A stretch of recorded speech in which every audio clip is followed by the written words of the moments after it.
সিকিমের টানেল দুর্ঘটনায় মৃত বাংলা শ্রমিক পরিবারগুলো ২১ লক্ষ টাকা করে ক্ষতিপূরণ পাচ্ছে। এর মধ্যে মুখ্যমন্ত্রী শুভেন্দু অধিকারী ত্রাণ তহবিল থেকে পাচ্ছে ৫ লক্ষ টাকা। সিকিম সরকার দিয়েছে ৪ লক্ষ। যে রাষ্ট্রায়ত্ত কোম্পানিতে শ্রমিকরা কাজ করছিলেন তারাও ৫ লক্ষ টাকা ক্ষতিপূরণের ঘোষণা দিয়েছে।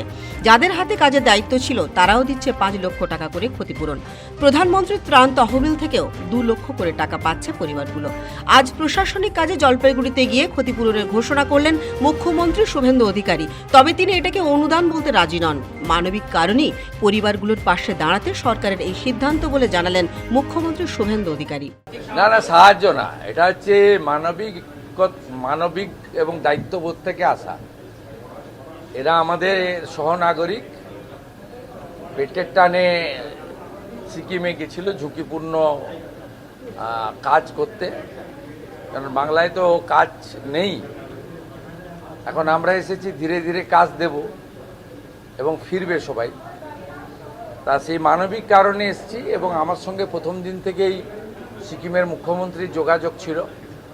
আমরা অতি দ্রুততার সঙ্গে রাজ্য সরকারের আপনার যে প্লেন আছে তাতে প্রিন্সিপাল সেক্রেটারি ডিজাস্টার ম্যানেজমেন্ট, নাগরাকাটার এমএলএ এবং আমাদের এমওএস হোম অ্যান্ড হিল দ্রুত ওখানে পৌঁছে দিয়েছিলাম। আইজি নর্থ বেঙ্গল নিজে ছিলেন, ওখান থেকে সমস্ত দেহ বের করানো, তাদের পোস্টমর্টম করা এবং সরকারি ব্যবস্থায় তাদের বাড়িতে পৌঁছে দেওয়া, শেষকৃত্য সম্পন্ন করা পর্যন্ত করা হয়েছে। মোট তারা ২১ লক্ষ টাকা করে পেলেন। আমরা রাজ্য সরকারের পক্ষ থেকে আমার সিএম রিলিফ ফান্ড থেকে ৫ লাখ টাকা দিয়েছি। সিকিম গভর্নমেন্টও ওদেরকে আজকে এক্ষুনি ৪ লাখ টাকা করে দিচ্ছেন। আর ওই কোম্পানি আমাদের রাষ্ট্রায়ত্ত কোম্পানি তারা দিচ্ছে ৫ লাখ। আর যে পাট প্যাটেল প্রাইভেট কোম্পানি যারা কাজের বরাত পেয়েছিলেন তারা ৫ লাখ।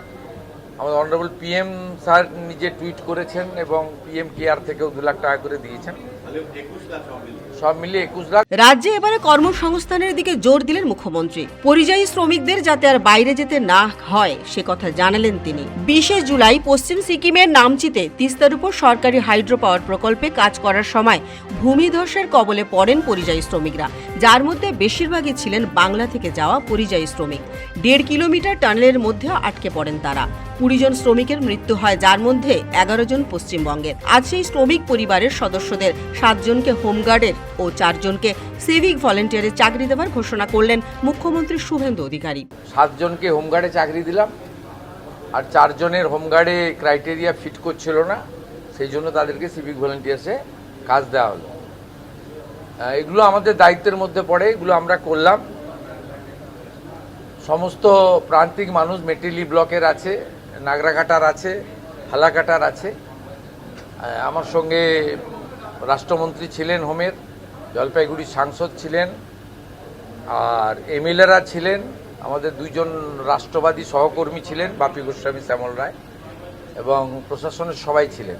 ডিজাস্টার ম্যানেজমেন্টের principal secretary, IG north Bengal, এই জেলার ডিএমএসপি সবাই ছিলেন। আমরা পরিবারগুলোর প্রতি সহানুভূতি, সমব্যথিতা ও দায়িত্ব কর্তব্য পালন করলাম আমরা। ঘটনার পূর্ণাঙ্গ তদন্ত শুরু হয়েছে। সিকিমের মুখ্যমন্ত্রী প্রেম সিং তামাং ইতিমধ্যেই যোগাযোগ করেছেন পশ্চিমবঙ্গের মুখ্যমন্ত্রী শুভেন্দু অধিকারীর সঙ্গে। পশ্চিমবঙ্গ সরকারও পুরো বিষয়টির উপর নজর রাখছে। ব্যুরো রিপোর্ট, পূবের কলম ডিজিটাল।